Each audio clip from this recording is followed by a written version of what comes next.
And that was Free Your Mind by the Deep Sigh, who we have here on the Big Red Couch today. How are you? I'm good, thanks, Max. How are you? So great. I'm so excited to talk about this music. I'm so immersed in that as well. I'm ready to get into this. I'm really keen to hear about it. That was really cool. Thanks, Carl. Yeah. Cool. So tell us a little about yourself as an artist.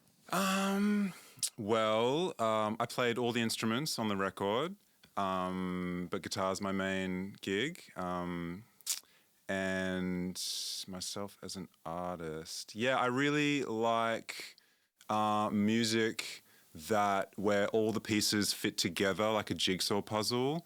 And I like music that makes you feel and kind of transports you to another place. I think that music is like a drug in that it changes your feeling state. And we go to music to get a feeling. So I really try to create music that gives you a feeling. That all checks out. You nailed it. I was about to say, you definitely nailed it on the head with that one. As soon as it started, I was like, yep, I'm immersed. All right, where am I going? Yeah. There's clearly so many influences, I feel, to your music. Yeah. Do you want to go into that a little bit? Yeah. Like, I remember when I was 18 and I discovered Led Zeppelin for the first time, and it was like, how have I not known about this? And how is this 30 years old or whatever? Led Zeppelin, just, again, the interlocking pieces and the riffs and the raw energy of the riffs. Radiohead, the way it's like moody and atmospheric. Elliott Smith for like the chord changes and like the unique song structures and the vocal harmonies. Jeff Buckley for just the feeling side of the music and the kind of epicness of the music. That's probably about it. That was awesome. That was great. Yeah. I'm just like, you've come in and you've gone, this is my music, these are the inspirations, and these how they influence and why they influence my music. I'm like, all right, cool. Yeah. It's like you've done your homework. Yeah. That's awesome. So do you want to tell us a little bit about the meaning behind Free Your Mind? Yeah, free your mind. So isn't it a perfect world when we free your mind? Or isn't it a perfect world? Take the time, see what is taking over and abating. And abating means like getting rid of all of this life. Come if you want to sing, if you want to free your mind. It's about like how the mind can be a limiting thing. It can also be an amazing tool, and how I think like it's a part of our journey as human beings to harness the mind for its strengths and not be a slave or not be the at the mercy of like the monkey mind, like the chattering mind. So yeah, it's just about looking for the good things and the good sides of the fact that we can think. Wow. Awesome. If you could,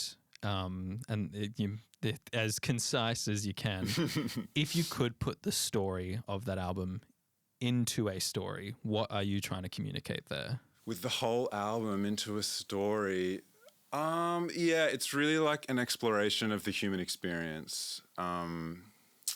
So there's themes of like desire and disappointment, being alone, impermanence, going on a journey. If I had to put it into a story, it would be like leaving home in a car and driving down just like a road, maybe in just like an outback desert landscape, and not knowing where you're going and not knowing when you're going to stop, but trusting that you're doing the right thing. Driving from one side of Australia to the other. Yeah. Very cool. And so you play live? I have just put a band together. So like I made the album by myself with a producer. And in the past, I thought, I should only make music that I can recreate live. But for this, I was like, screw live. I'm just going to make what I need to make. That can come later. Yeah, I'll figure that out later. I mean, there's like 3 or 4 guitars happening at the same time. That's such an interesting consideration. Yeah. We got a lot of artists who come in and we ask them, could you perform this live? It's like, maybe. I hadn't really thought about it. But coming in the sense of like you've gone and thought originally, I need to make music I can perform live. Yeah. Hadn't really had anyone actually vocalize that before. Yeah. But sorry for interrupting. No. Yeah. And so I've just put a band together with just a bass player and a drummer and me on guitar and vocals. And we're looking at ways to recreate and capture the essence of the song with only 3 instruments when you're hearing 7 or 8 instruments. And that's a fun challenge in and of itself, and how to make each instrument do less and then do more than what it usually can do by taking things away, bringing things back in. So I actually just finished making some charts today where it's like no hats the first time, hats the second time, cross stick here, snare there, to just like take the instrument and make it bigger than what it is, so that the 3 of us can hopefully make something that sounds like 4 people. Yeah, that's sick. Yeah. That's sort of where your music is. Where has it evolved from? Where did you start? I started with a loop pedal, and my previous thing was daddy loops. I was literally going to say, just use a loop pedal and just do a ton of, Well, I did do a loop pedal for a long time, and that has limitations too, where the audience has to wait for you to build everything up, and you have to be super talented, and it's a lot of stress actually, holding all that in your mind and your feet and your fingers. So I did that for a while, and that was good. It's basically like recording it live. Yeah. And then I kind of stopped music for a while, and I've got a career in like classroom teaching, and now I want to get back into music again. Where I started in the past, it's been really hard to write songs for me. It's like blood from a stone. So some of these songs are like 10 years old. It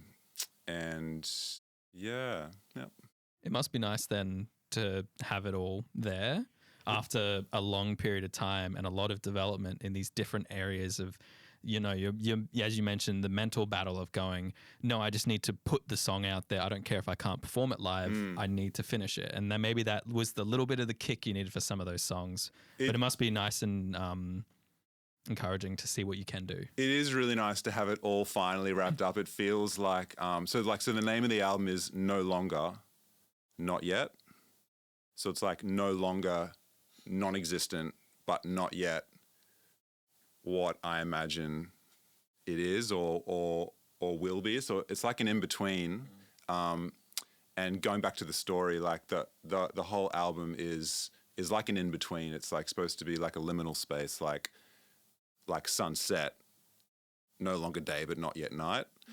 So, it's nice to have it all wrapped up and it's done. And it's like I can say that chapter is done, and now I'm looking forward to the second album, and I've already got lots of good ideas. Yeah. Cool vision. And that album would have definitely absolutely formulated those experiences going further. Do you think, you mentioned before when we were listening to the music, the producing and production side of it, when you recorded it, that was such an influential experience. Did you want to touch on that again? Yeah. So I asked one of my students' fathers, who used to be in a band that did quite well, if he could recommend anyone, and he gave me a whole list of people in Brisbane, and I contacted all of them, and one of the guys, Keelan, who runs a studio called Blue Green, who used to be in Arana Hills, now he's in Melbourne, he got back to me and he really heard all the influences and he really nailed what I was on about. So we worked together, and at that time, I wanted something more than what I could do myself with my own vision and ear, and I wanted it to be more psychedelic and more atmospheric. And so I actively asked him, hey, can you give me ideas and can you produce this? And so he really, we did some pre-production with chopping things up and making things more concise. And then I said to him, just go to town with delay and reverb and effects and throw your taste on there. And next time around, I feel like I could probably do it myself, but I just wanted someone else's opinion straight up. And I learned a lot of recording techniques from him as well. So I think I might have a go at doing it myself next time around. Very exciting. Yeah. Yeah.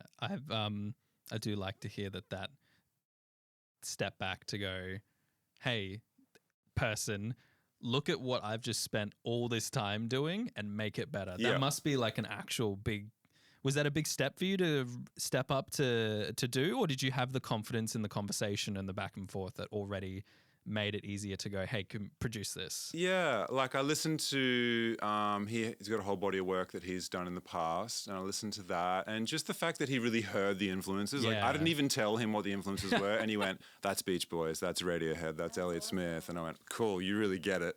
Cool. That's the guy. That's the guy. Yeah.